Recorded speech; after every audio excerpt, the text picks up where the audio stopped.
আসসালামু আলাইকুম। আমি Mizanur Rahman, M&M distribution brand নিউসার। আমি 2019 সালে এই ব্যবসা শুরু করি। ব্যবসার শুরুতেই আমি যে সমস্যায় পড়েছিলাম সেটা হচ্ছে পুঁজি সংকট।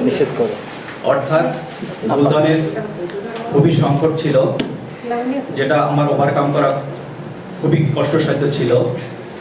আমি ব্যাংকের সহযোগিতা গিয়ে বিভিন্ন সমস্যায় পড়েছি। গ্রান্টার পাইনি, তেমন কোনো মজুদ ছিল না। তো অনেক চেষ্টা করার পরে আমি ইসলামী ব্যাংক থেকে 10 লাখ টাকার ঋণ নিয়ে আমি আমার ব্যবসা শুরু করি।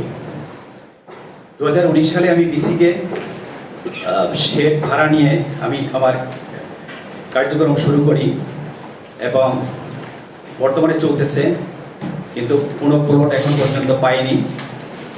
প্লট পাইলে হয়তো আমার বিজনেসটা আরও একটু বড় করা সম্ভব। এছাড়া বিএসটিআই লাইসেন্স পেতে আমার অনেক সমস্যা হয়েছে, কারণ বিভিন্ন ধরনের সমস্যা যেগুলো আসলে বলতে গেলে অনেক আলোচনা সমালোচনা হয়। এছাড়া ট্রেড লাইসেন্স, ট্যাগ রেজিস্ট্রেশন এগুলো পেতে অনেক সমস্যা হয়েছে।